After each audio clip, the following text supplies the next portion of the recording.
This is a general reading for entertainment purposes only.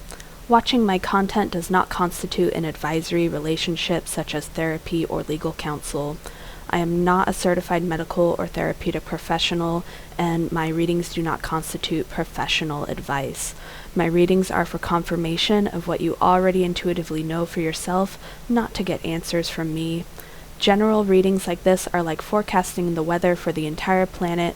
I can say that it is summer in the northern hemisphere, but summer looks very different from region to region, so please use your best judgment, take what resonates and leave the rest. And now, let's get back to the video. Hi, welcome back to my channel. I am Bee, and I'm experimenting with a new setup today. I've downloaded some screen recording software, and I've got my actual astrology software up today. We're going to be looking at the June lunar cycle through the lens of Vedic astrology. This is sidereal astrology, so we're using the sidereal zodiac.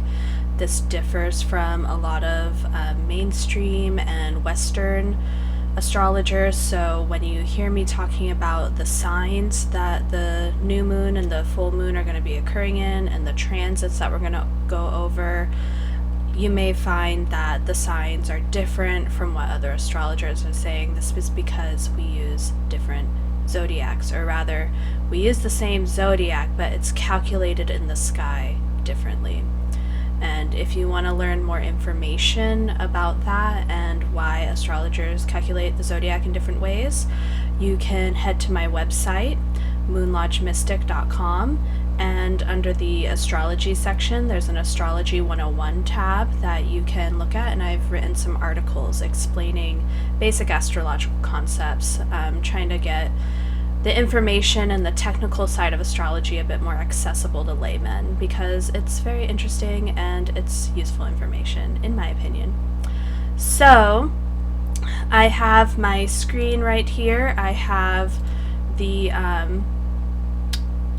natal chart cast for this new moon on June, and we're not going to bother with the chart just yet.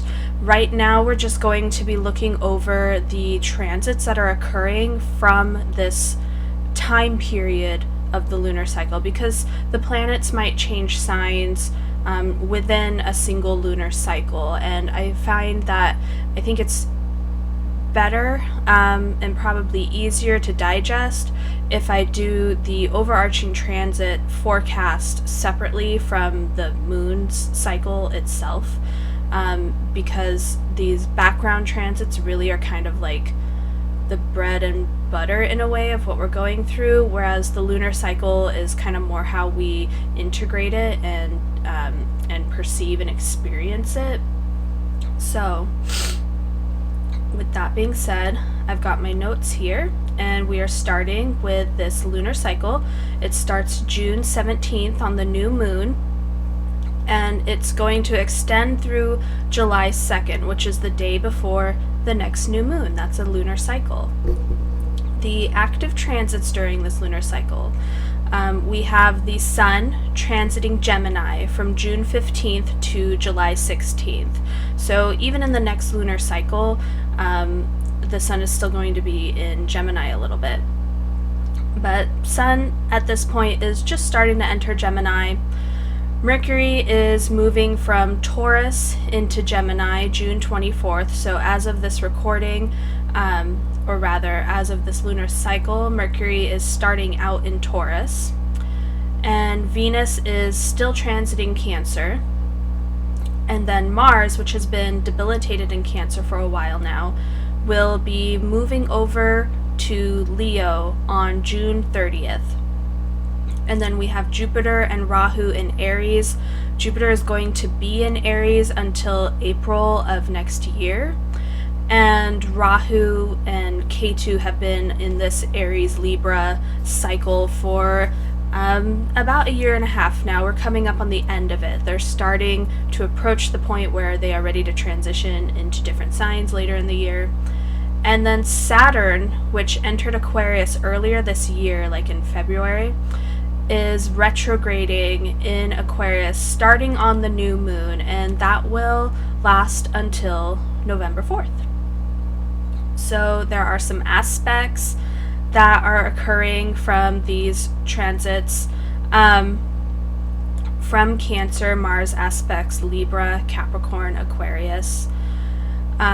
When Mars moves into Leo, Mars will be aspecting Scorpio, Aquarius, and Pisces.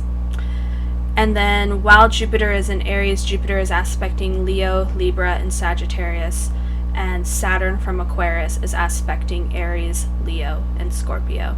And now these are, they aren't traditional like Western aspects. These are Vedic Astrology aspects, and they're specifically the Parashara planetary aspects. Each planet has its own set of aspects that it makes to different places in the zodiac relative to that planet's position. So Mars aspects the 4th house from its position, and the 7th and the 8th. And then Jupiter aspects the 5th, the 9th, and also the 7th. All planets aspect the sign directly across from it, so that's the 7th. And then Saturn aspects the 3rd, 7th, and 10th places from its position in the zodiac.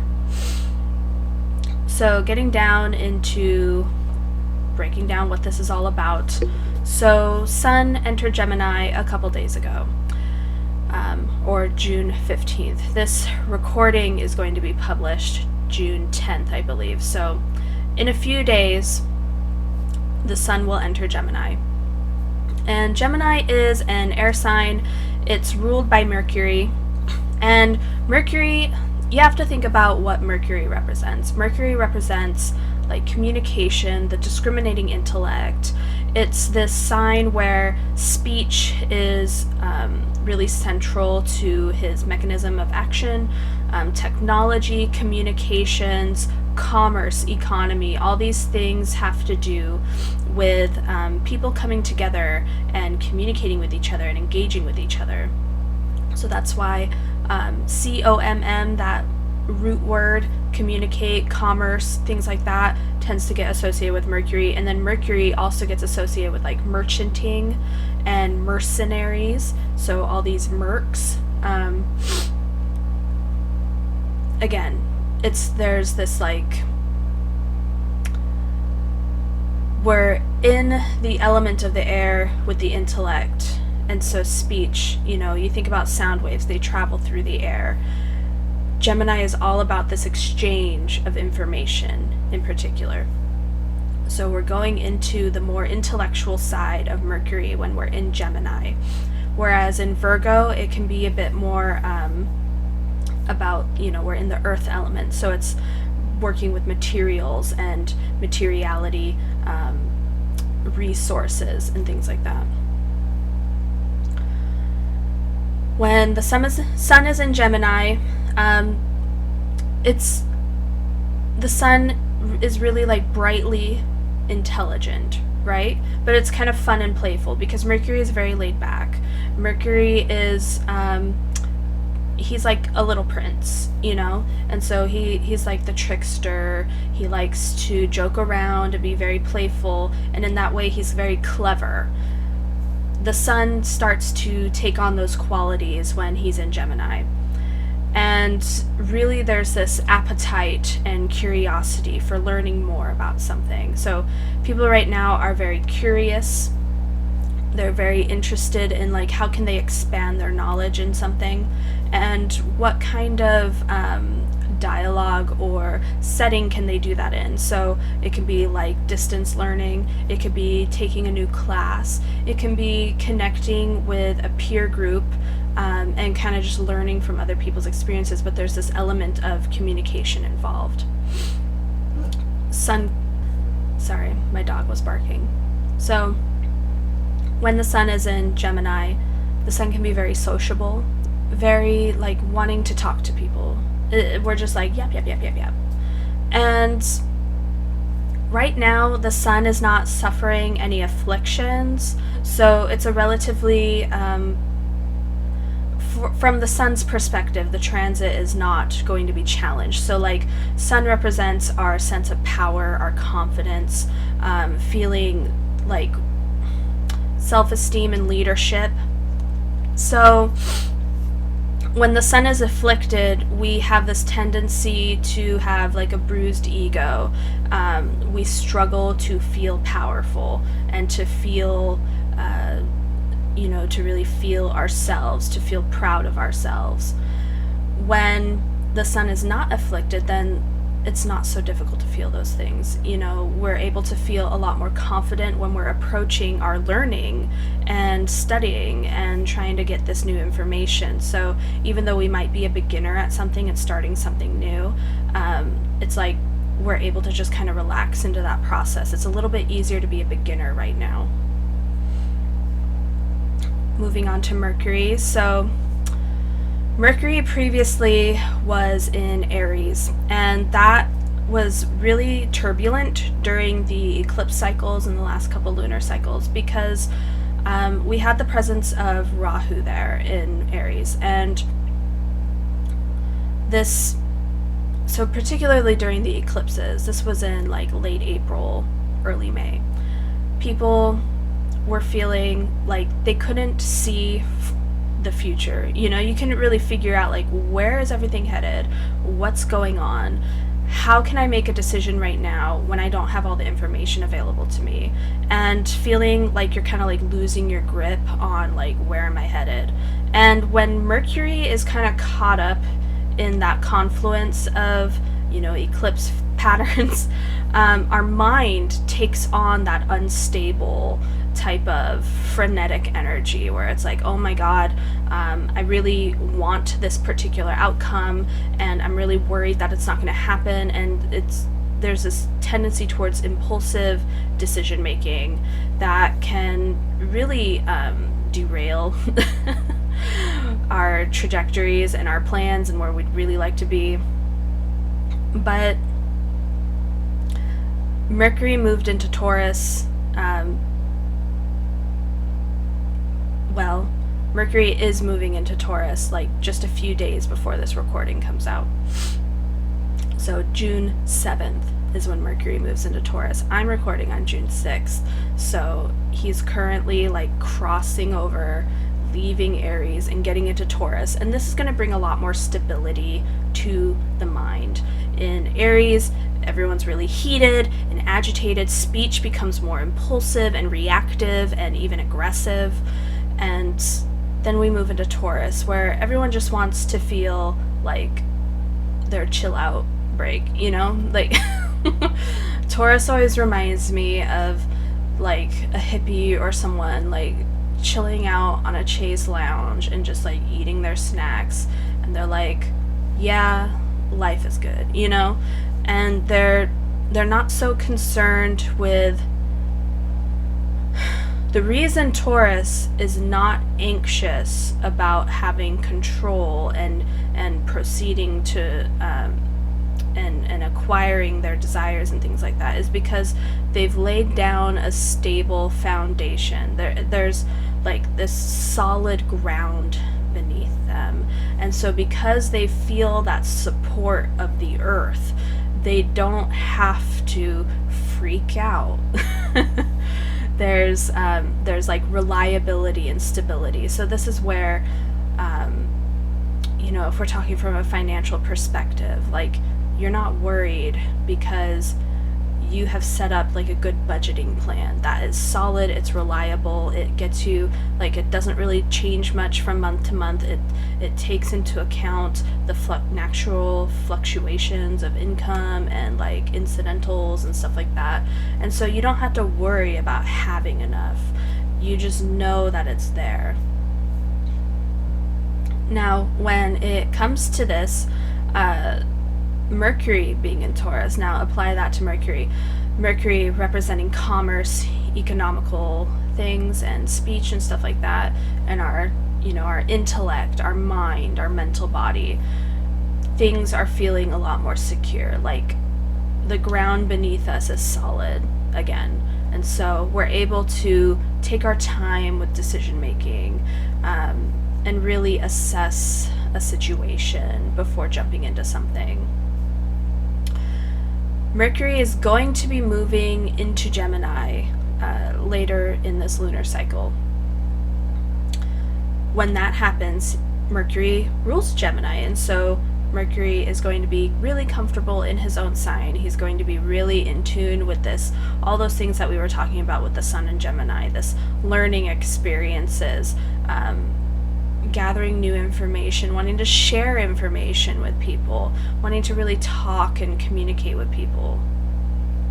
So this lunar cycle is a positive transit for Mercury. He's now in places where he's pretty comfortable. Now we move into Venus. Venus has been transiting Cancer for a little while now, along with Mars. Now, that's been an interesting combination. So we talked about during the last lunar cycle.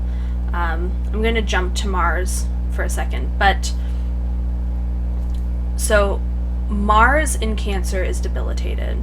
Mars represents our ambitions, our ability to stand up for things, like this real passionate, fiery energy that we have towards action. And in Cancer, all of that fire is like extinguished because we come into our family home, and it's like there's all these it feels like, oh, I have to prioritize my family. I can't just be selfish. Like, I have a family to consider when making these decisions. And so Mars can get really frustrated because he's being hampered down by feelings of responsibility. And also there's like the sensitivity of Cancer is a little like touchy for Mars. I talked about how this was probably going to be bringing up a lot of family, old family stories, and maybe karmas and old wounding around family history, because Mars is like bringing this fighting, conquesting, domineering, warlike energy into the home, the family. And then Venus entered Cancer, and that kind of helped a lot. Venus is all about wanting to relate and connect to other people and really feel good, like feeling the pleasure of being connected to somebody. And so Venus does pretty good in Cancer, even though Cancer is ruled by the moon, and the moon and Venus traditionally aren't considered part of the same camp. And so when we get into planetary camps, Saturn, Venus, and Mercury have their own camp, and then the Sun, Moon, Mars, and Jupiter form their own camp. And these planets respectively own air and earth signs and fire and water signs. And so in general, there's a general quote-unquote asterisk, all that, with this. They do not get along with each other because, like, earth and air, fire and water, they're just in these separate camps. However, obviously this isn't like a hard rule, because Venus is exalted in Pisces, which is a water sign, and Mars is exalted in Capricorn, which is ruled by Saturn. So it's a generalization here. Venus does pretty good in Cancer, I would think, or I'm saying what I think. I think Venus does pretty good in Cancer. It can be, there can be like some challenges, but I really think that Cancer is a suitable sign for Venus, because Venus is all about that connection and really wanting to feel good and make others feel good, and bringing that into Cancer, which is the home environment, this mothering, nurturing family energy. That's a really, why would that go bad? You know, that goes well with each other. So Venus, when moving into Cancer, really brings out this, you know, you might be starting out with the Mars in Cancer feeling really agitated and frustrated with your family members, or even like not necessarily your direct family, not even necessarily your family of origin, but even those internalized images of family that you've interacted with through your life, and now they live within you, because this is what happens with everybody, is you relate to people, you grow up with your family, and you internalize your interactions with them, and it becomes like a part of your psyche, like almost this autonomous part. And this is where we get into archetypes and things like Jungian psychology. But you can be like having contention even within yourself, and like the voice of your father or your mother that you internalized as a child, and like maybe your mom and dad are dead, but you're still just dealing with that image of them in your head. Mars kicks up all that frustration and that pain and wounding around that, and then Venus comes in and is like, well, how can we reconcile this? How can we resolve this conflict? And so Venus in Cancer with Mars is kind of helping make peace, not war, or at least opening up that option. Like there's that element being introduced into the dynamic. And we went into Mars. So I made some notes here. Saturn's aspect to Aries and Scorpio is not helping Mars. Aries and Scorpio are ruled by Mars, and so imagine like you own 2 properties, and you've just got 2 properties, and you're out traveling, and there's somebody who doesn't like you who is coming over, like maybe it's the housing authority or contractors or something, like that's pretty Saturnian, the government agency that permits, they're coming over and they are making it difficult for your properties to thrive and just be left alone and doing their thing. Like you're getting hit with a notice that like you didn't mow your lawn and your lawn is too big, or the HOA is hitting you with a fee for having something parked somewhere, That's kind of this feeling, and you're out traveling, so it's like, I'm not even there, I can't even fix this, So that's kind of the situation where Mars is in Cancer, and Saturn, who is relatively inimical towards Mars, is aspecting Mars's domains in the zodiac and is putting pressure on those areas. Now, when we're talking about Scorpio, we're talking about these deep, passionate feelings and emotions where Scorpio is like this sign where, and I was trying to explain it to my husband the other day, it's like, it's kind of interesting because Mars is this warrior planet and very action oriented, and yet he rules a watery sign like Scorpio. Why is that? Especially when Aries is so fiery and Aries is like the Alexander the Great, sign where it's like, I'm going out and I am conquering the world. And Saturn's aspect to Aries is like, actually, I can't let you do that. And so Aries is really frustrated. And Scorpio is where we feel very vulnerable. Why do we feel very vulnerable? Because Mars is so passionate. Mars is so, when you have strong desire and ambition, it makes you vulnerable. Why? Because there's that fear that you can't get what you want, right? And there's also the fact that you have injected so much desire into wanting to possess. This is where possessiveness gets associated with Scorpio, is this deep passion where it's like, I am really enthralled by this thing. I really want to,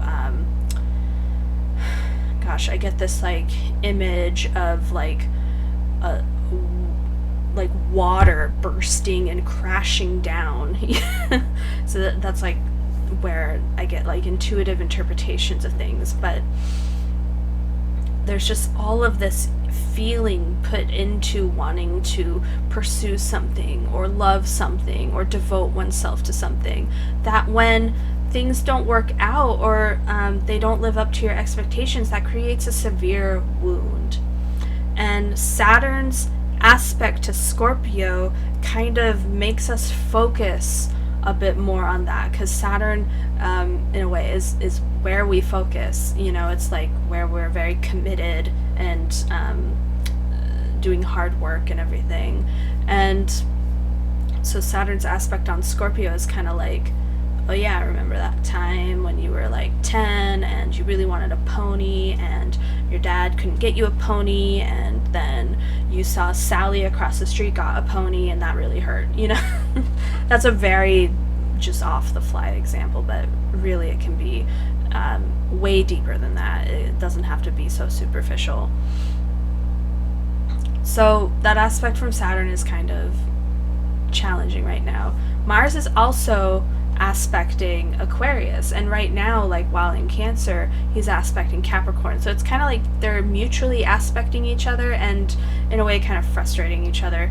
Mars is on the losing end of this because Mars is so weak in Cancer, whereas Saturn is very, very strong right now in Aquarius. So Saturn is like, yeah, you want all this shit and you want all these things, and you feel like you deserve this or that, or you're really feeling all this, but you've got to put in some work here. You've got to labor for this. You've got to put your money where your mouth is, and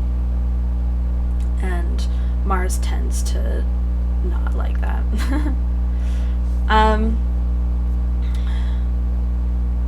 As we progress through this lunar cycle, when we come to the full moon, Mars is going to be in a Gandanta position in Cancer, crossing over from Cancer to Leo. Gandanta is a sensitive, these are sensitive points in the zodiac from a Vedic perspective. It's the last couple degrees of a water sign and the first couple degrees of a fire sign. And in a way, Gandanta can be translated into like a knot, like a knot that you tie, where it's like things are kind of just, brambled about. And it can also, I've heard it also translated as like drowning. So when you're crossing from water over to fire, that's a huge elemental shift. Especially compared to all the other elements that are adjacent to each other in the zodiac, like moving from fire to earth is not the same thing as moving from water to fire, and moving from earth to air, definitely not so different, and air to water, not really, like, it's not as visceral as water and fire, because when you combine water and fire, you get steam, you get phase changes, in matter. You don't necessarily get the same thing when you're crossing over from the other elements. And so this is a very transformative point in these zodiac signs, and they have different grades of severity. So there's 3 Gandanta points in the zodiac. There's one going from Pisces to Aries. That tends to be a bit easier than the others. Then we have going from Scorpio to Sagittarius. That's considered one of the more challenging ones. And then from Cancer to Leo, that's also considered kind of challenging, because we have this final nakshatra of Cancer called Ashlesha, and that is associated with some really it's associated with like poison, cancer, things like that, health illnesses, illusions, and deception. It's a pretty it's actually a kind of severe nakshatra to find in Cancer of all places. And then we're transitioning into the nakshatra of Maga in Leo, which is the ancestors, and the ancestors like up in the sky, up from heaven looking down on us. So it's this pretty like heavy, very, very significant point in the zodiac, and Mars when he's in Gandanta points. Now there's some disagreement about whether or not Gandanta applies to any of the planets besides the moon and maybe the sun, but I have seen and observed like other astrologers make some pretty interesting predictions around Mars being Gandanta, and things kind of happen. Like when Mars goes over Gandanta points, sometimes you see like big events around the world, like underwater volcanoes erupting, or volcanoes just erupting. Whenever Mars is going through these intense transits, you get these kind of natural, I don't want to call it disasters because it's not necessarily always a natural disaster, but these big eruptive events. And so things are a little sensitive right now, and especially because Mars is moving from a debilitated position into Leo. That's a huge shift. Mars does well in Leo because Mars and Sun get along really well. But in Cancer, he's feeling so weak and powerless and frustrated, and then he moves through this Gandanta point where it's like there's this drowning and this transformation, and suddenly you go from like a place of feeling like you're at your most powerless, going to Leo, which is the sign of the king and the throne. And so can you imagine what risks can be associated with that, with such a dramatic shift in power? It tends to go to your head, right? You like, oh, well, I was so powerless before, and now I have all this power. I am going to make up for it.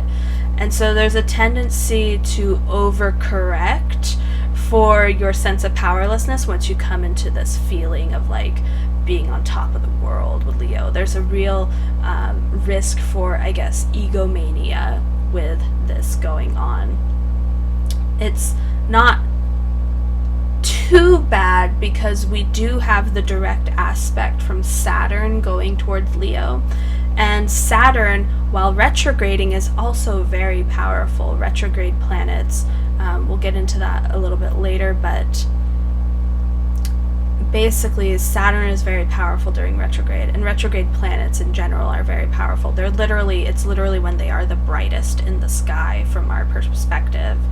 So Saturn is going to be pushing back on that, and so that's hopefully, if you find yourself during this time getting a little inflated, getting a little too big for your britches, just be mindful, stay grounded, always remember to stay humble, and if you forget, because we're all human, you might receive a correction from somebody in your community, a Saturnian figure in your life, and just, when you receive that correction with love, if that happens to you. That's one of the risks with these kinds of transits, is that you're like, you do something and you end up with putting your foot in your mouth. But if you're really, self-possessed and you don't tend to struggle too much with those types of things, then this is a really positive transit for kind of getting back on track.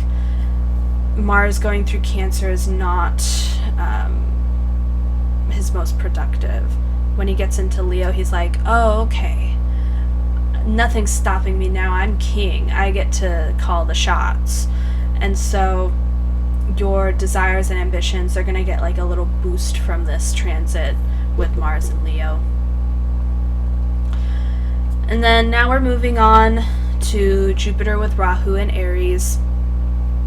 So I feel like I've talked about this a million times now, and it's because Jupiter is going to be in Aries for like a whole year, so I'm not going to spend too much time on that.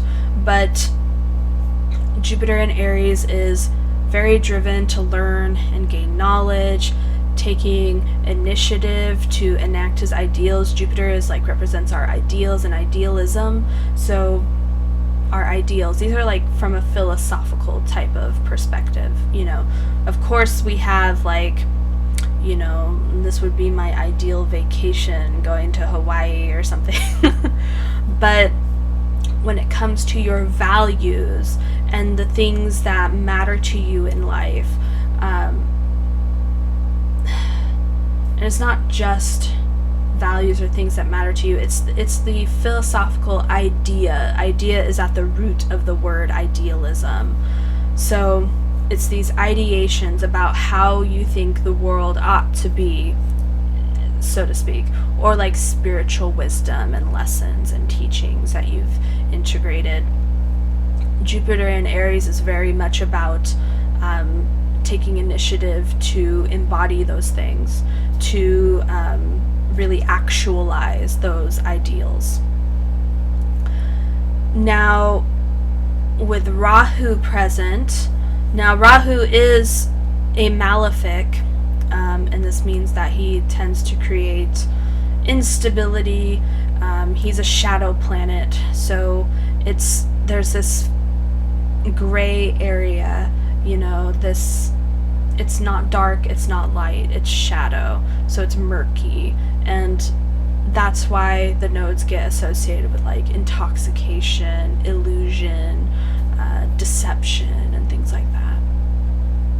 Rahu in Aries is a great politician. I think he's really good at acquiring what he wants and using whatever means necessary to do that. With Jupiter present, it really depends. So, like, objectively, Jupiter in Aries coming in with Rahu, Jupiter is strong enough to overpower Rahu's influence. So he introduces the light into this situation, and this higher ideal, this higher state of being and decision making and morals, good morals, really. That's what I'm trying to say. But if Jupiter is a malefic for your chart, this could also, Jupiter doesn't necessarily embody that ideal, you know? It can be kind of, I'm not here to like make people feel worried or anything like that, so don't like take this so seriously that you get anxious about it. But you might find yourself encountering someone who is like, they like really want to be a guru or whatever, and they really want to convince you that they are like the smartest person, that you should listen to them and things like that. Jupiter in Aries, if he's a malefic for your chart, can kind of come across that way, especially with the Rahu influence, and it can lead to a distorted sense of self-importance, basically, and a little bit of narcissism because of that inflationary aspect of Jupiter, and Jupiter aspecting Leo, and soon to be Mars in Leo, and then Sag as well. There's just that caution there. So if you have your moon or ascendant in an air or an earth sign, be a little more cautious about people in your life that may kind of embody that quality of like, oh, they seem to feel like they have all the answers about what would make the world a better place and whatever, but they seem a little arrogant about it. Just kind of keep your distance from those people. If you have your ascendant or moon in a air or in a fire or water sign, then this Jupiter transit is really, really positive for you. It's about feeling really confident in your beliefs and being able to access higher learning and obtain knowledge and really embody like your spiritual truth. And now we come to Saturn and his retrograding pattern. So I mentioned before, he is beginning his retrograde motion on the new moon, which is kind of interesting that that's coinciding. And retrograde planets.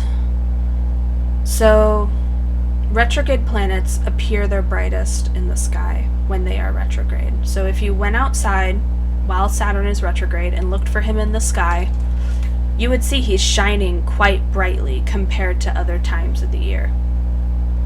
And this is why in Vedic astrology we consider retrograde planets very, very powerful, because it's like they're really focusing their energy down onto Earth. It's like being concentrated, and so we're receiving that in a very concentrated fashion. So when Saturn is a very positive planet for your chart, then this really promotes the ability to focus and really commit yourself to your goals and to really put that labor forth into progressing your ambitions and everything. When Saturn is a malefic in your chart, then you feel like everywhere you look there's an obstacle. Well, in a way this kind of happens to everybody, but it's really like your perspective is different depending on your relationship to Saturn, because the people where Saturn is like a really positive planet in their chart, they still come across obstacles, but their relationship to Saturn is so much more strong that they don't view the obstacle as like a personal affront to themselves. They don't take it personally. They see it more as like, okay, I have to work harder, and it's easier for them to access that desire to put forth strong effort into their actions. Whereas people with a weaker relationship to Saturn or a weakened Saturn in their chart, they struggle to access that desire to put forth effort into something. So it's really again, this comes down to you and your personal effort. And that's the great thing about Saturn, is that whether you have a busted Saturn or like an exalted Saturn and you are a Libra rising or something, you can decide how much effort you're going to put into something. It's your decision either way. And it's your personal effort, if you are willing to just keep going for something, then Saturn eventually will reward that effort. And so whenever you come across delays in your life, just try and be patient and see whether or not there's a lesson with that. Like perhaps there's a purpose for the delay that you can't really be privy to because your perspective is limited to your individual perspective as a human being, and also your ego and all that. But maybe something had to be delayed, or maybe this is giving you more time to perfect your skills and practice the things that you need to practice to become the person that you need to be to fully receive your the goal that you're after, or the thing that you're trying to manifest or work towards. So if you take that attitude when dealing with Saturn, it goes a lot better for you in the long run.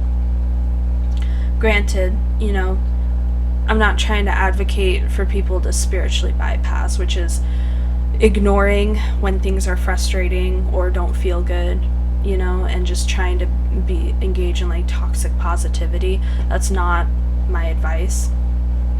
You have to honor that if Saturn is having a difficult influence over you, that feeling of frustration and even sadness or depression or hopelessness and things like that, those are real feelings that you're feeling, and you deserve to treat those feelings with compassion and to validate the fact that like you might be in a situation where things really are difficult, and it is difficult.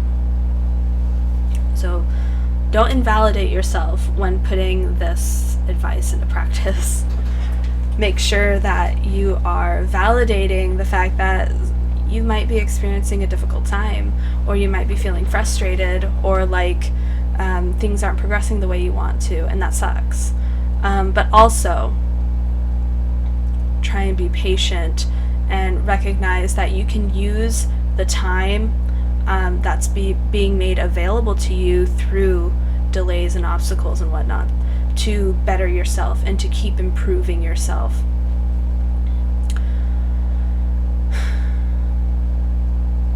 Oh, and I have a note here about Saturn being in Aquarius and how this is, again, associated with like humanitarian ideals and philosophies a lot of the time.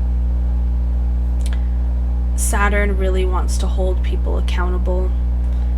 It's not enough to just say that you're all about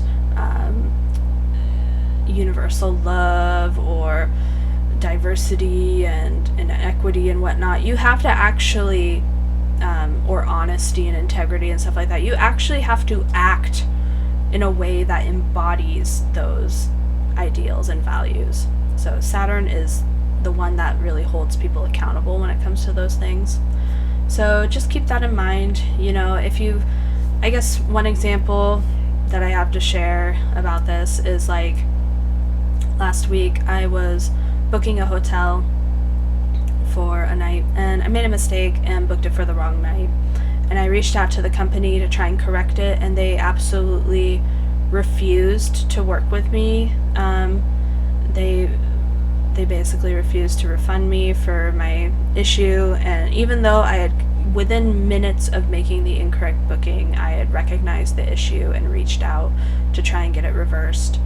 They were like, nope, too bad, so sad, don't care. And so I was out, like over $100 over that, and it was really frustrating.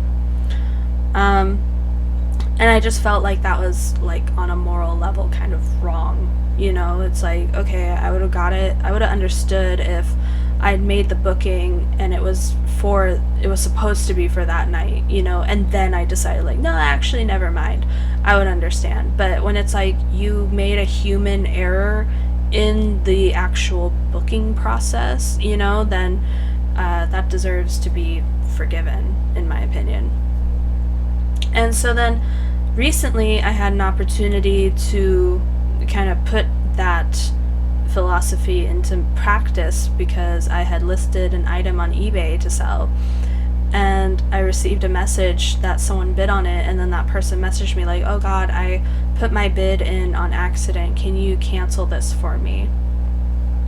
And there was a little voice in my head that was like, oh, this is just like that situation with the hotel booker, like, if I really wanted to, I could just say, sorry, no way, it's your fault, you gotta pay me money for this.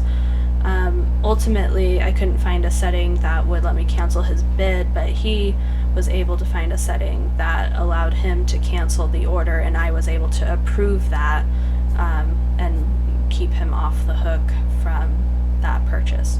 So little things like that kind of like test your commitment to your philosophies and your ideals, and it's really important to show up for those moments with integrity and to not give in to the temptation to violate your own values, because ultimately that's a violation against yourself, and it will destroy your sense of trust in yourself to do things like that. Okay, so that's like the astrological weather forecast for this lunar cycle from the dates of June 17th to July 2nd. That's kind of what's going on in the sky. Those are the things that came to mind when I was writing these notes. And now we are ready to start talking about the actual lunar cycles. And so now we're kind of ready to start looking at the actual the actual natal chart software. Okay, so we have our chart here. This is for the new moon on June 17th.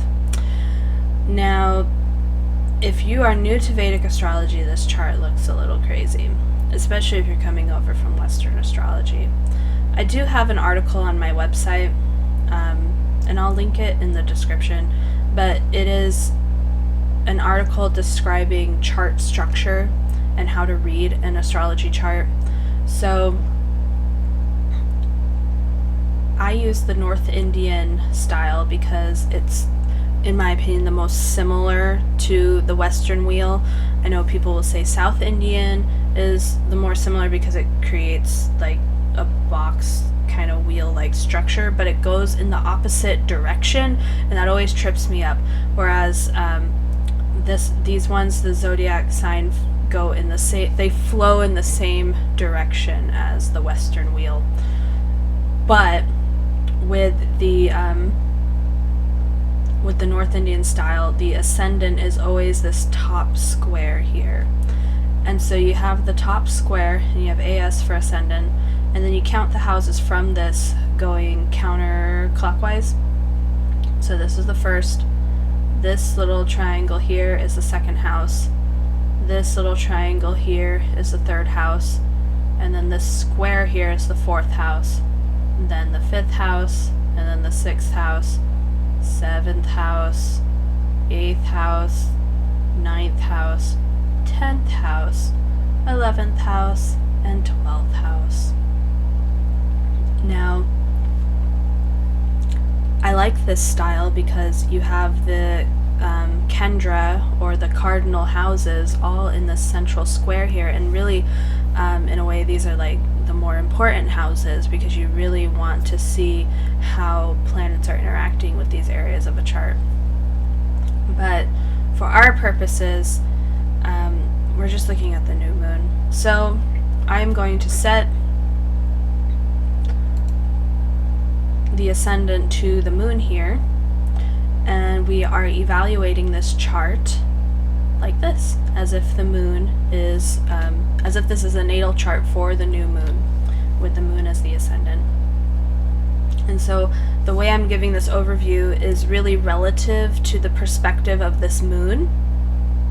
And what I say about this moon may not come up for you because each individual has completely different transit periods, and how these planets function for each person changes from chart to chart. So really, like, when you're analyzing transits for an individual, it's a lot more detailed and nuanced than just doing this overall thing. But this overall reading is kind of like, again, it's like a weather forecast, right? So you think about a weather forecast, like maybe your neighborhood, it was forecasted that there's sunny weather out and everything's going to be great and an amazing day. And you wake up and yeah, sure, it's sunny out, but your foot is hurting. You woke up with some back pain or whatever, and you're put up on the couch all day. You don't get to go outside and hang out with everybody else. That's a little bit of a miserable example, but that's just kind of like illustrating how the overall collective forecast doesn't necessarily tell you what's going to happen to you individually, but it does kind of give you a sense on like what's going on at a collective level. And so heading back to our notes, so this new moon is starting June 17th around 9:37 p.m. Pacific time.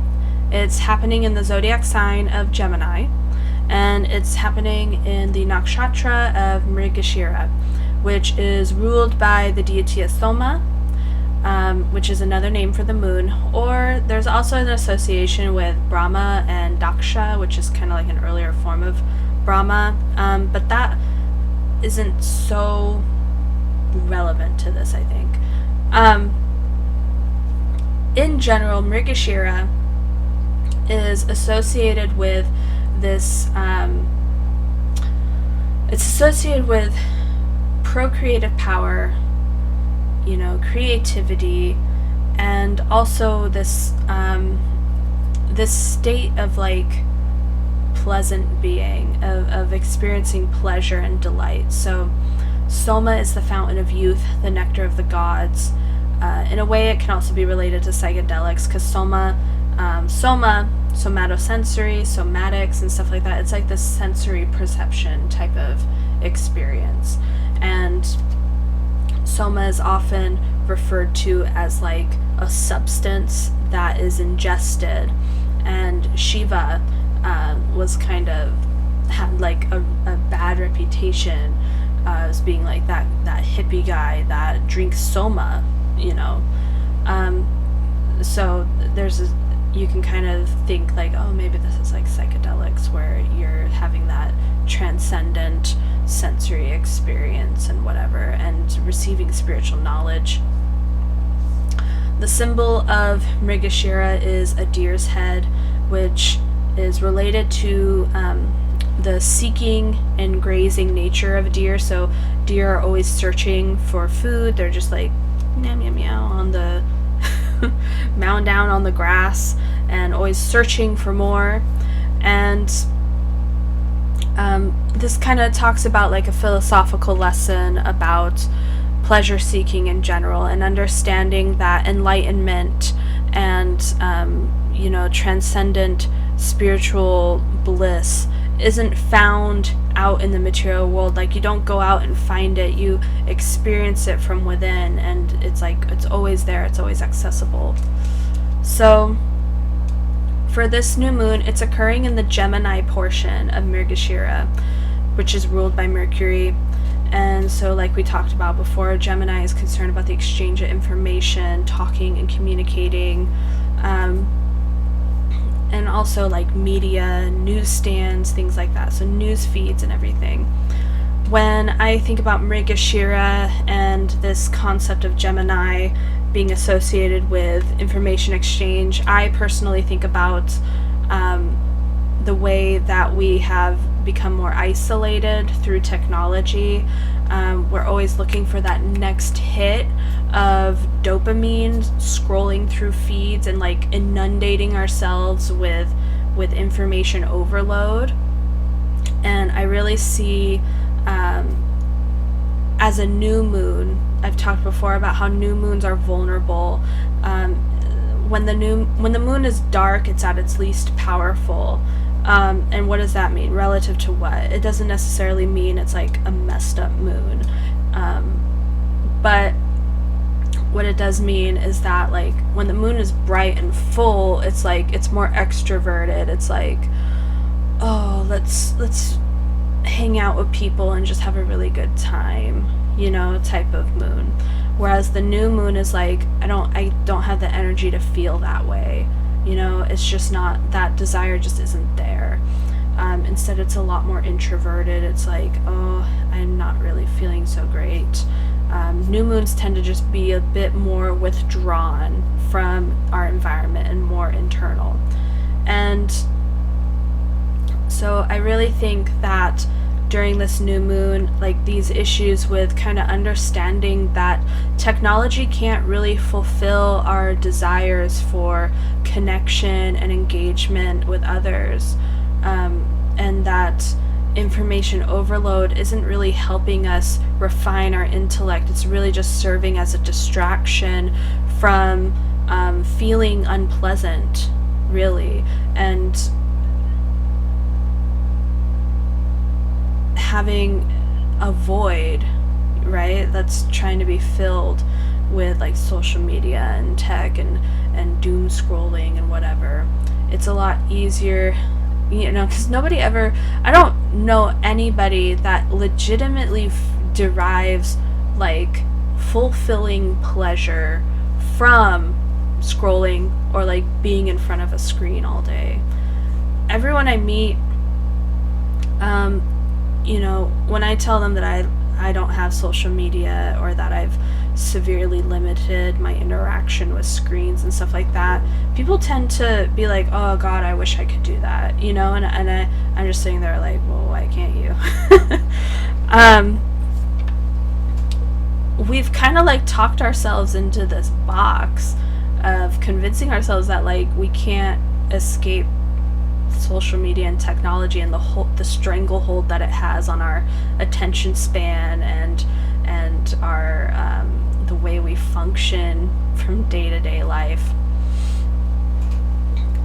But I really think that's kind of just bullcrap.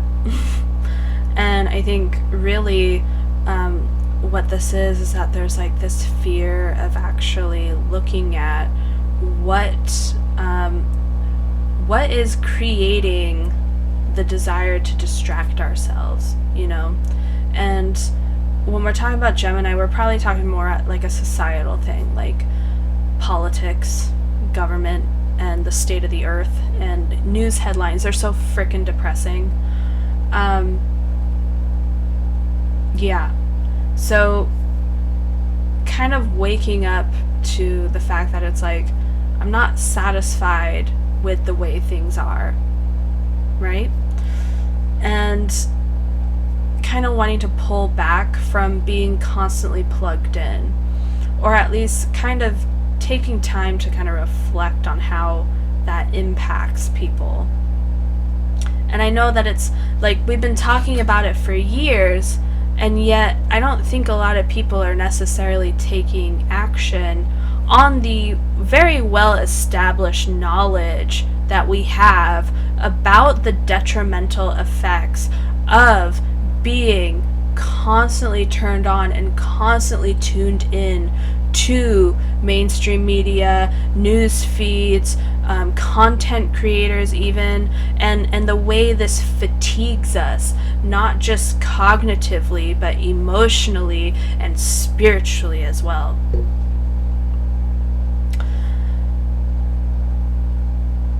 The new moon is in Gemini. Gemini is ruled by Mercury. So Mercury is what we call the dispositor of the moon during this transit. And while Gemini is in Taurus, while Mercury is in Taurus, Taurus is 12th from the moon. So it occupies, if we go back to this chart, you'll see here's the moon in the first house, and in the 12th house we have Mercury here in in Taurus. Sorry, I'm getting a little tie-tie, and my headphones are squeezing on my head, so my attention is just a little loop for a second. But anyways, Mercury is 12th from the moon. Mercury is 12th from the ascendant in Gemini. What does this mean? There is this desire to retreat, to want to be kind of hidden from the world. The 12th house is very much a house of sanctuary, of withdrawal, of like letting go and like piecing out from society. And it's Taurus, so it's like I want to pay attention to what actually feels good, to the sensations that I feel, rather than being disconnected from my body because I'm distracted by all this media and technology. So Mercury is kind of, in a way, this can lead to feeling isolated, especially if, you know, like I'm approaching this interpretation as someone who very much limits the amount of time that I spend online talking to people, and limit, like, I have no social media outside of my YouTube channel and a Discord account that I maybe check once or twice a day. So for me, it's very easy to say, like, yeah, you know, we want to withdraw, we want to find sanctuary and stuff like that. But if you're very, very attached to all of this technology, this can feel very isolating for you. This can feel very unpleasant for you. In a general sense, maybe not so much, because Mercury does well in Taurus. Mercury and Venus are friends, and so Mercury's not bad. He's not bad in Taurus. And in fact, in the 12th house from the moon, I'd say Mercury kind of comes more into his aspect of being a psychopomp. So Mercury has this duality to him. He represents commerce and all this material, like, you know, consumerist type of thing, and technology and whatever. very business oriented, but he's also he has this very, very spiritual aspect to him as well, as a psychopomp, of someone who is able to cross over between realms. Like he's of both worlds. He's of both the material world and the spirit world, and he's kind of fluid. He's able to like go between them, and he can guide people. And we're talking about like the Greek Hermes. You know, he guides people to the underworld. He's able to help them cross over. So I would say, in a general sense, I think this is really more about finding something more spiritually fulfilling, kind of wanting to identify like what is actually feeding me on a soul level, and how is technology or the way that I'm communicating or connecting with people, how is that hurting or helping that purpose for me of finding nourishment for my soul.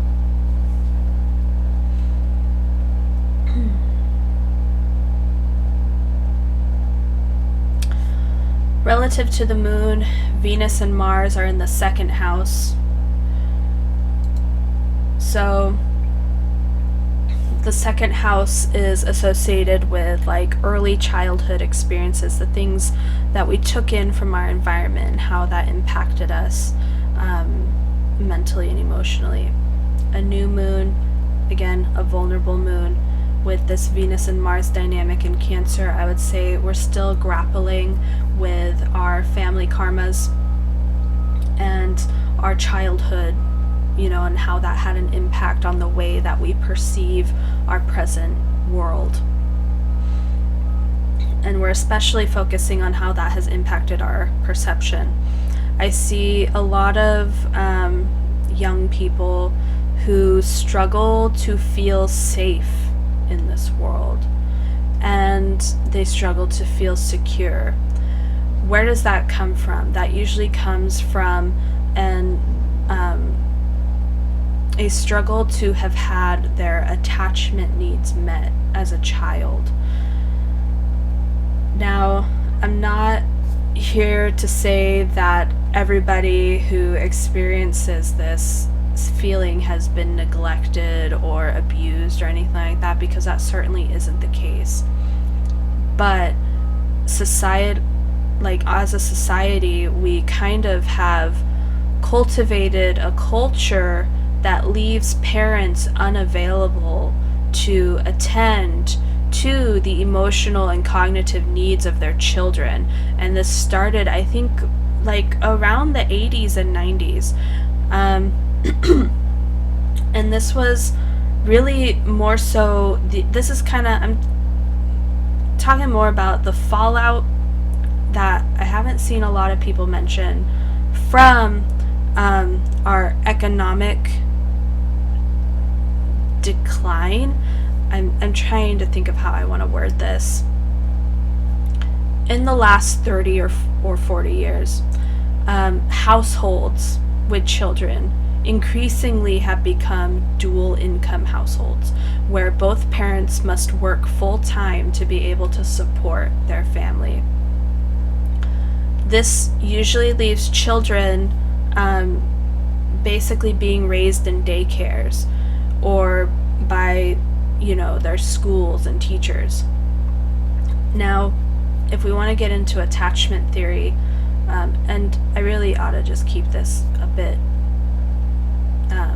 quick, or else I could make like a whole big ass video about this. But children really need at least one consistent caretaker present to attune to their needs, to be able to recognize when a child is like in distress, and to be able to model to them how to cope with that distress by soothing them and being present to really validate their experience. Like, oh wow, I can see that you're really sad right now, and that's so understandable that you're sad. Let me hug you and comfort you and help you feel better, you know? That process is really, really critical to any person's cognitive, psychological development, because that is how you learn how to cope with your emotions, to be able to tolerate the sensation of your emotions, to be able to recognize your emotions and identify them. And through that process, you also develop empathy for other people, the ability to identify with other people's emotions and to be able to understand their experiences. If you don't receive that type of attunement experience, you very much struggle to feel empathy and to identify your own emotions and to identify your own needs.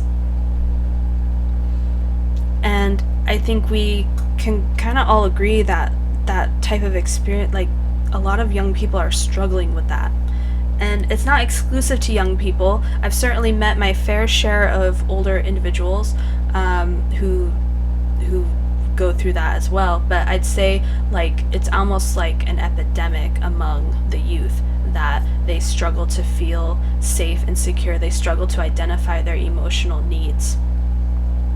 And I think this really comes from not only the proliferation of technology in our lives and how we communicate with each other, but also the unavailability of parents to be able to be there and actually model these things to their children and to be able to develop those healthy attachment styles. Instead, we have kids that are kind of growing up in daycares where there's like 30 children in a classroom and like 2 adults, and you're competing with 30 other children for an adult's attention. And that happens also in school.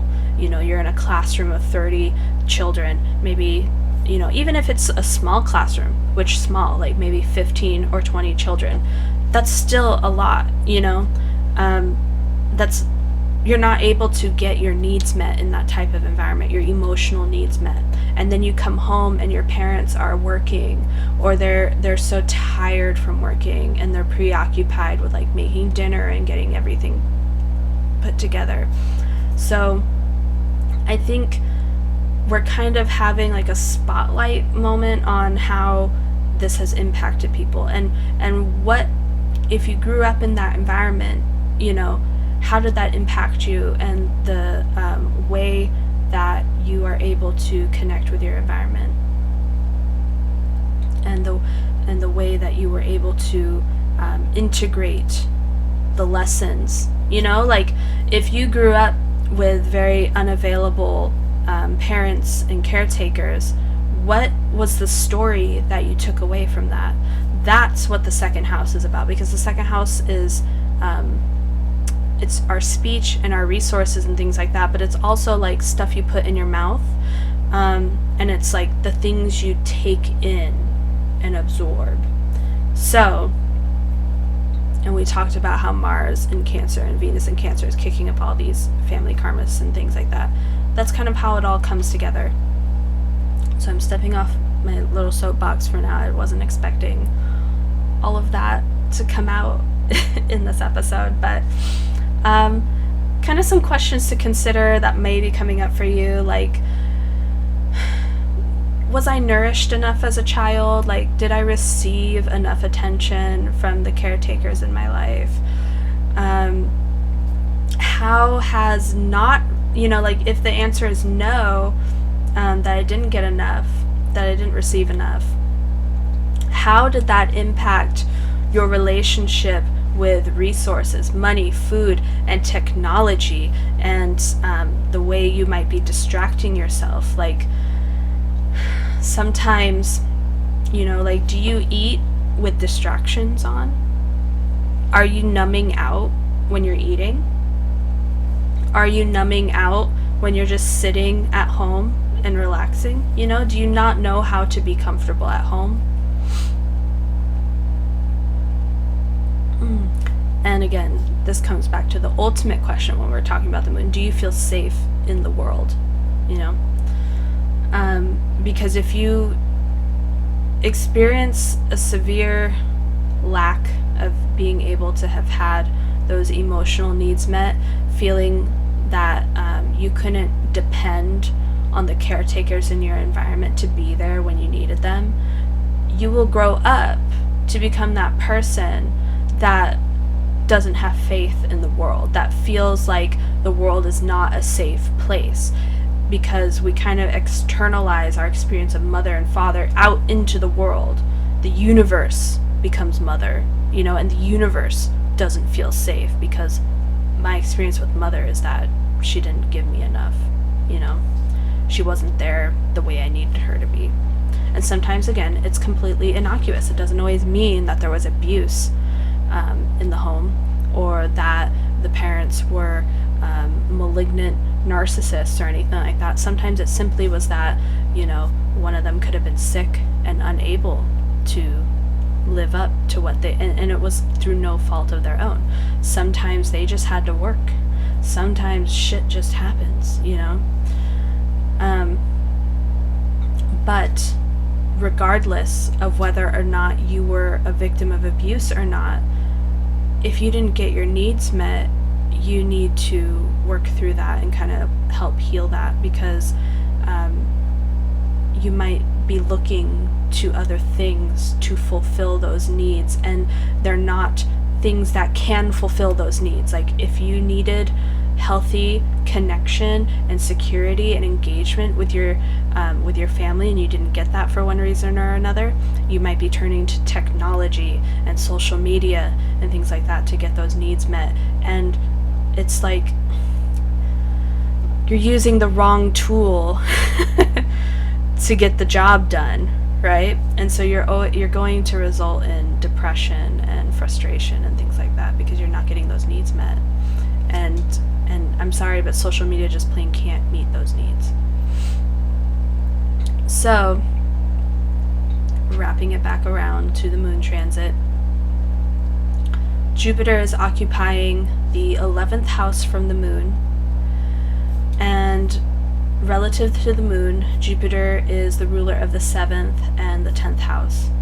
So this transit with Jupiter now kind of spotlights career advancements and business relationships. The 7th house not only is marriage and one-to-one relationships, but it's also like our business contracts, our business relationships.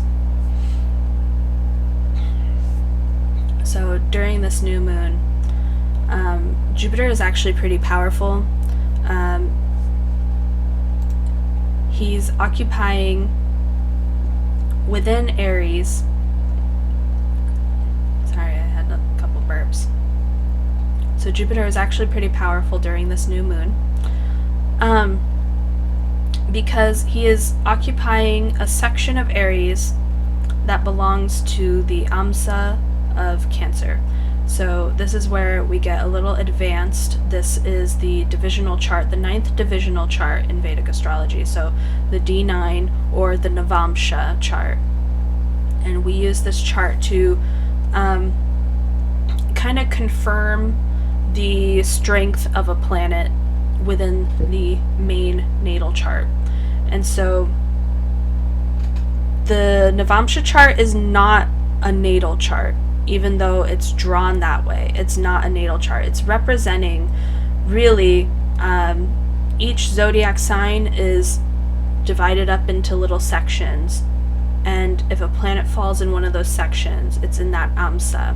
And this divisional chart is just a shorthand way of observing that. So within the sign of Aries, Jupiter is in the Amsa of Cancer. And so Jupiter is exalted in Cancer. So this is a really strong point for Jupiter. So I'd say this is actually really positive for being able to overcome the negative influences of Rahu, but also to be able to go out and pursue your career. Like, this is going to be like a good boost to your career. Especially, we have Jupiter the 11th. This is about networking. So being able to meet powerful people who are able to help you advance your reputation within society. Because the 10th house you know, it's easy enough to say the 10th house is like work and career, but it's really about our reputation and where we stand in the world. What is our place in the world? So this is like vocation, things that you do as a way of expressing yourself, whereas the 6th house is more like working to get money because you have a financial need. The 10th house is more about working because you have a strong desire or a purpose to fulfill. And so with Jupiter in the 11th, this is like a good time for, during this new moon at least, it's a good time for meeting people and networking. Even though we're feeling a bit more withdrawn, it's like you might encounter a person or a teacher who can help you kind of move forward. And I don't think it's going to be, I feel like with, again, this aspect of withdrawal and kind of pulling back with the Mercury and the new moon, that it's kind of like a shift in strategy, really. So, and then we have Saturn is 9th from the moon during this transit. This is, again, putting emphasis on teachers and learning and higher knowledge and education. So we saw a lot of that with Gemini and the Mercury influence.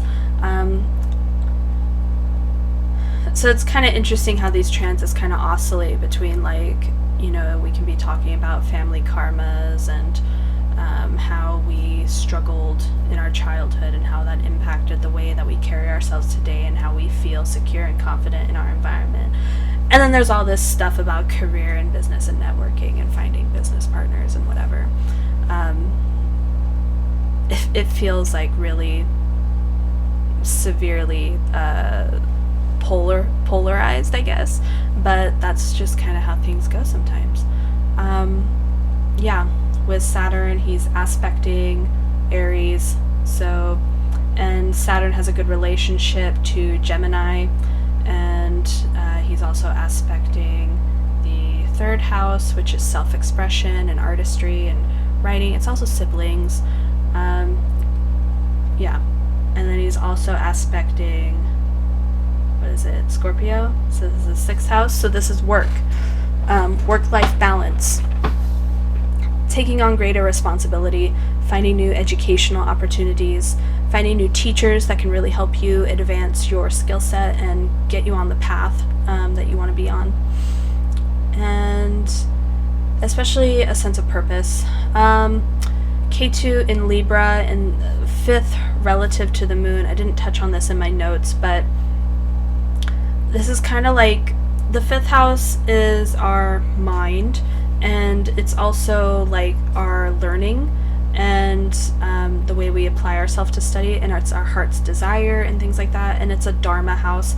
1st, 5th, and 9th houses are associated with Dharma, which is like our purpose in life.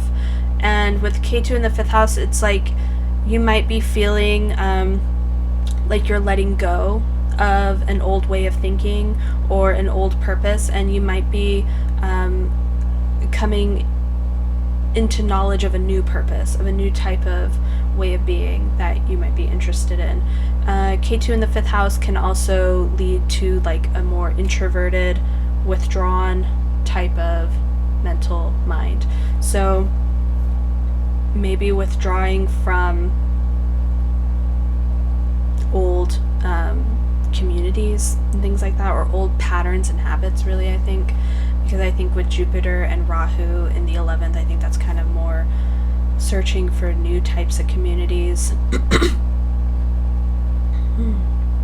And again, we have a lot of activity with like the 10th house, the 11th house, the 9th house, 6th, and all these things that I tend to associate with like the areas of life that we really want to activate when we're trying to advance our careers or trying to advance our purpose in life. So this is kind of like a time period where you're kind of reevaluating like what kind of educational opportunities are available to me. What do I need to learn to become the person that I want to be and to pursue the goals that I want to pursue. So that's kind of the new moon in a nutshell. Kind of more than a nutshell. I've been filming for a while now. But let's move on to the full moon.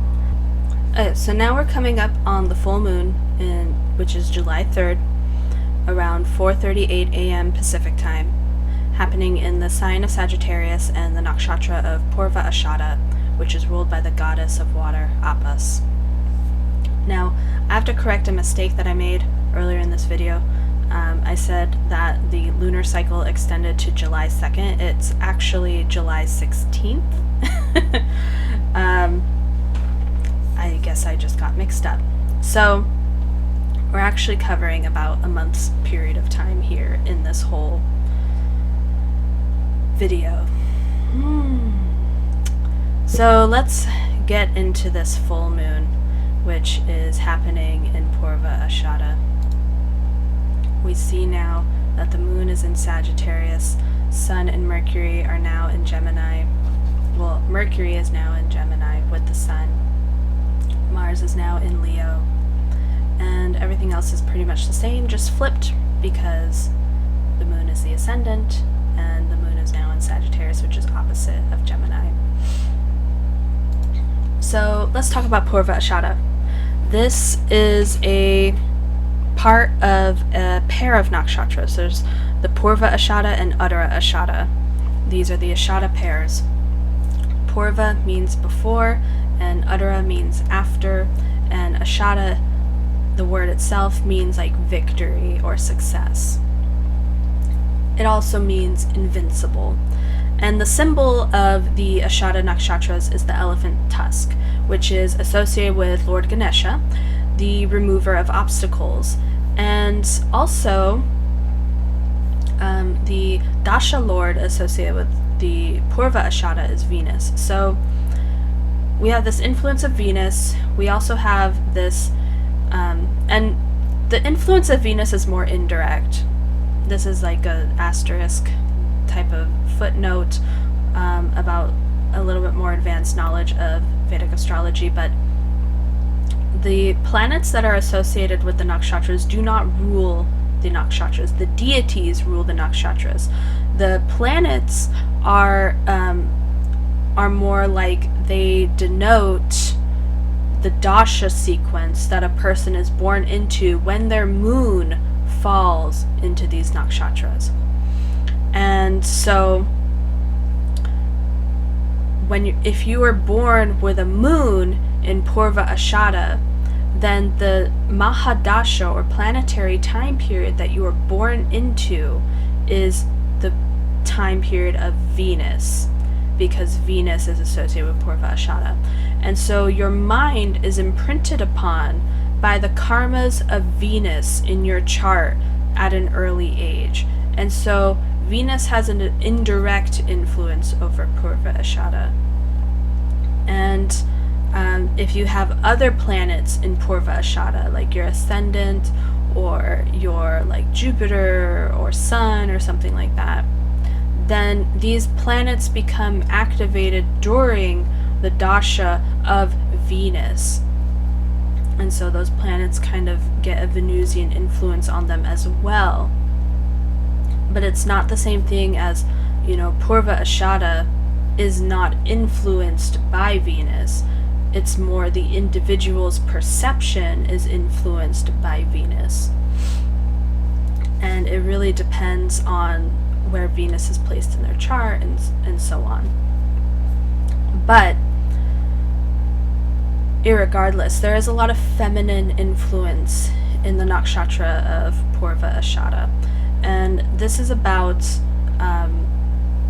using feminine power to ensure victory, and how the power of femininity and relating to others, because the feminine principle is really about relating to people and connecting and having that empathy for others.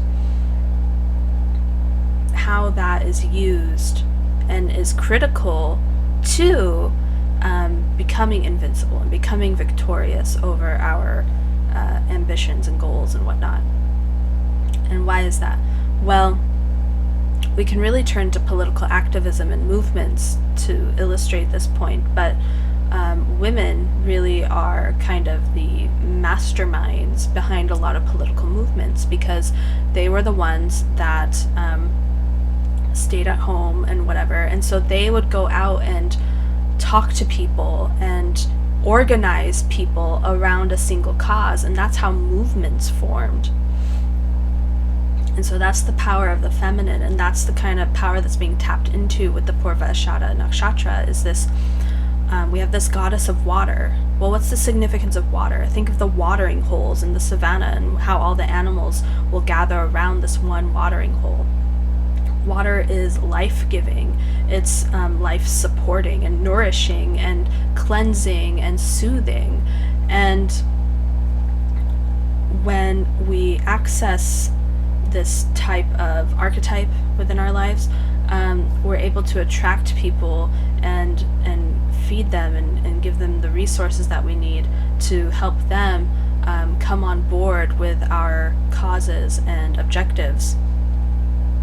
And that is how Purva Ashada brings about assured victory or guaranteed victory, the before victory. This is like the resource gathering, the strategizing, the organizing, and not just organizing people and resources, or rather, not just organizing like your schedule and whatever, but it's like organizing people around you and what you want and desire to make happen.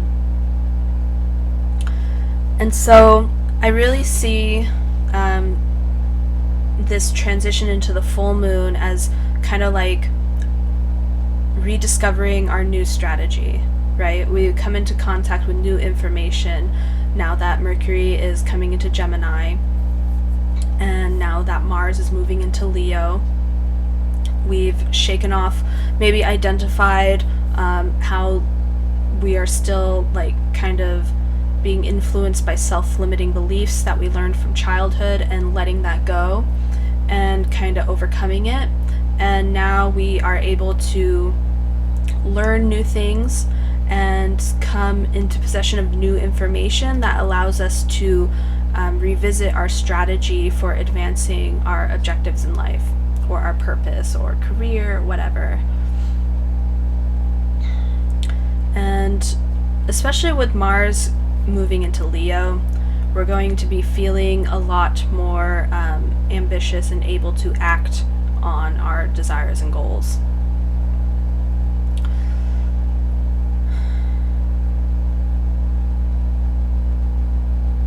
So let's look at the chart a little bit.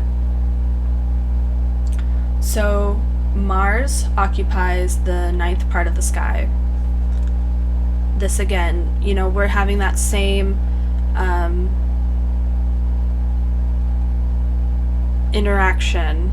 You know, we had Saturn in the 9th house during the new moon, and that made us get really serious and buckle down and focus on our studies and trying to put labor into learning. And now the Mars in the 9th house makes us really excited and passionate about learning. Mars is aspecting the 12th house, so Scorpio. He's now aspecting his own house, Scorpio, and so we're able to, we talked about how Scorpio is like this area where we can feel really vulnerable and feel really deeply passionate and connected to something.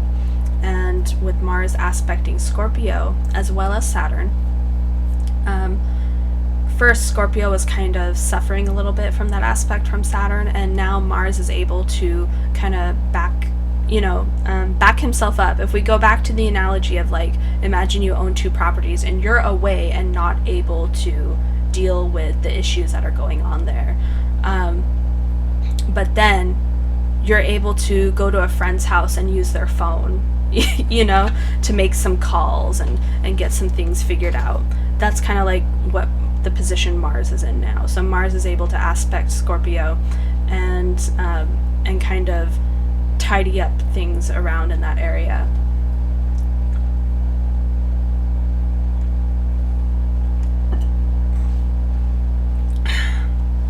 So with that being said,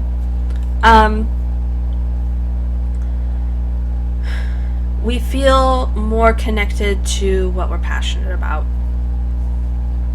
And Jupiter and Rahu are now in the 5th house. This again is really auspicious for learning and studying, but also the Jupiter in the 5th position brings a lot of uplifting energy to our mental state, and Rahu brings us, with the positive influence of Jupiter, brings a lot of intelligence and cleverness to us.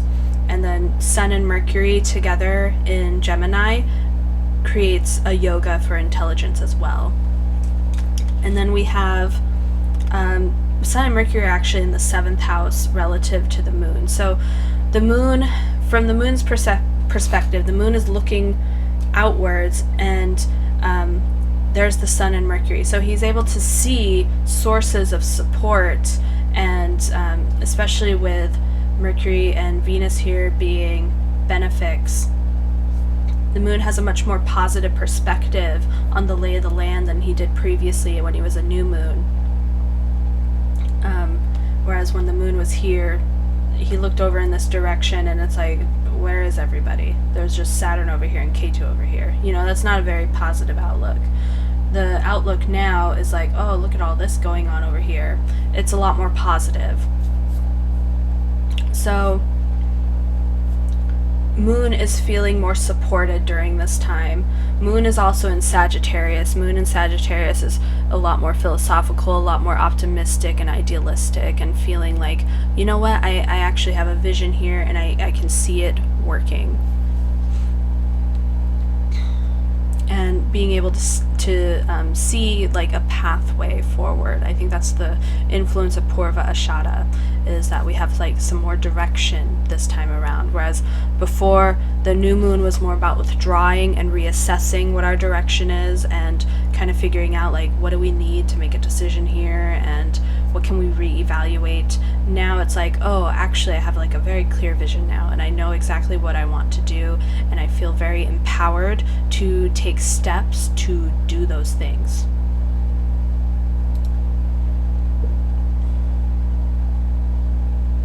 And with the moon being in Sagittarius, that makes Jupiter the dispositor of this full moon.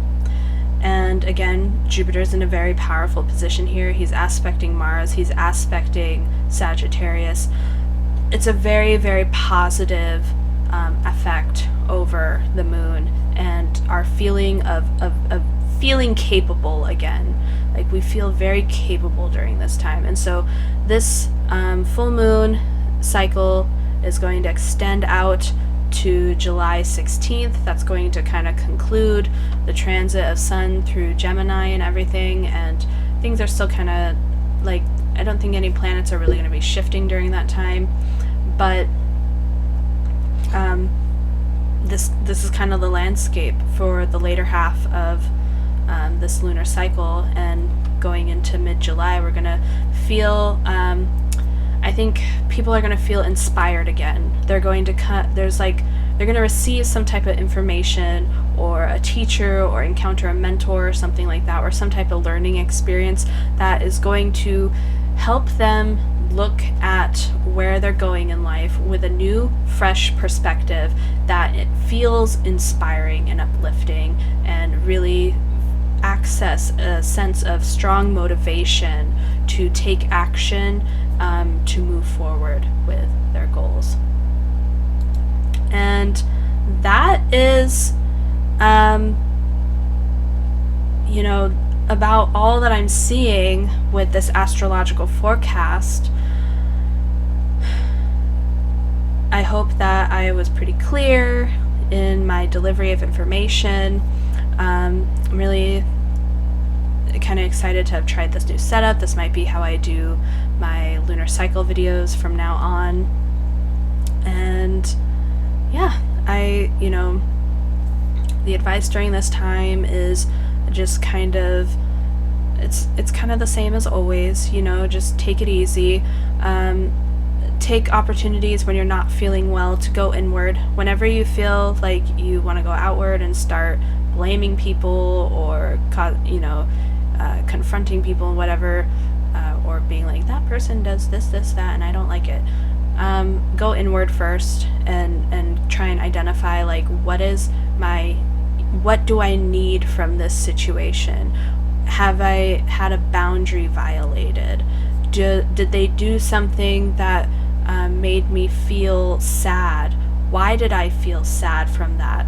Was it justified in that moment, or is my reaction kind of inflated and doesn't really match the gravity or the size of the situation I experienced? Does this seem like an overreaction? If I'm overreacting, why? What is getting triggered here?